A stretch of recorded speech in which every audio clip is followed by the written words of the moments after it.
Hey, so I'm putting um, 14 and 15 in one because I want to move on to the next book, Age of Darkness.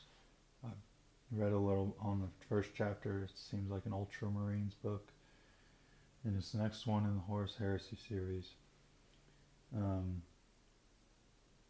yeah, so 14 and 15. The so there's 14. They're still on Prospero.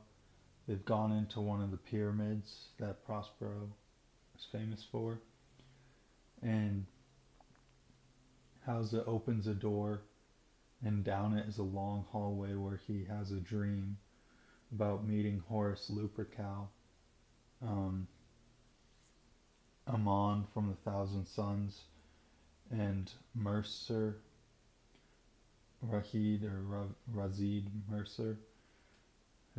Um, and this is in the person, and in this dream he sees who the person in the mirror was that day that wiped his memories, and it was Naveed Mercer, which is the remembrancer, if you remember, that Hausa co-worked, partnered with a lot.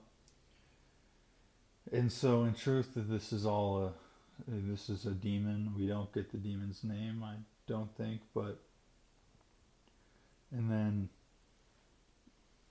there's dialogue back and forth um, between Hausa and this demon about, I don't believe you, believe it. This is impossible. No, it's possible.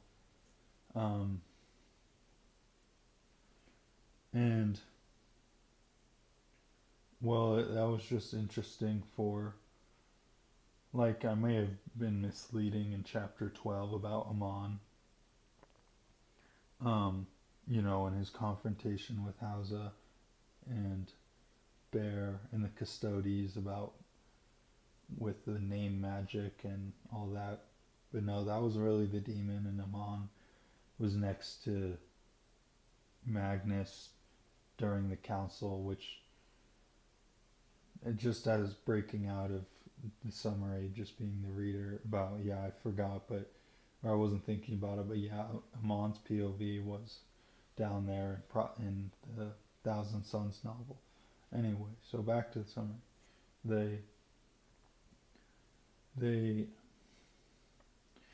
the demon then attacks Hausa. Hausa defends himself, calls out for, the rest other space wolves, and Fifth and Two Blades show up, and so does Bear. Bear doesn't have any of a it doesn't have any effect because this entire time he's been calling him by his low Gothic name, which is Bear, not his Fenris name, which is Bjorn. Um, so the demon's magic doesn't hold Bear, but Bear's getting injured. Um, and then Hellwinter shows up with two dreadnoughts, and they break through the glass, and there's some nice writing in that. And then they use, like, plasma gun and this meltas and a salt cannon to turn the demon into a puddle. But the demon resurrects itself, starts going, and mocks Hellwinter for showing up when Hellwinter knows if this Maleficarum knows his name, he's can be powerless. And Hellwinter's like, "You're right." And then walk in more Sisters of Silence and using, magic and prayer, the Sister of Silence and Dreadnoughts. There's no description. Like, I'm not skipping much. It literally is the Sisters of Silence walk in, they point fingers at the demon, the Dreadnoughts describe firing more shots, and then the demon's gone. And then it cuts scene to Hellwinter and Hausa talking about this demon and how it's gone. It's but it's not dead probably. And then so chapter 15 is Well, it's sentimental, and I definitely maybe will put another video because it's Hausa and Lehman Russ in that same field, some field again in Azerheim. Um, and basically, it's Hausa's fate is to be entombed into a stasis pod deep beneath the ice where they keep the dreadnoughts and some servitors. He's going to a basement to sleep because he's a compromised agent and they don't, you know, it's a compromised agent and the possibility, and they fear, they fear that. And, uh,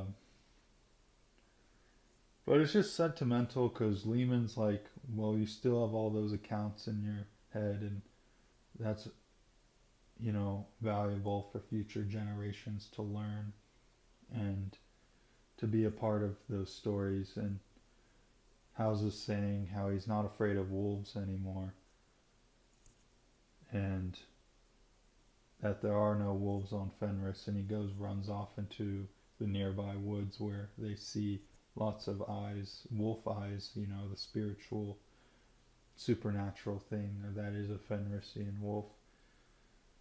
Um, and that's it. That's the story. One more summary about it was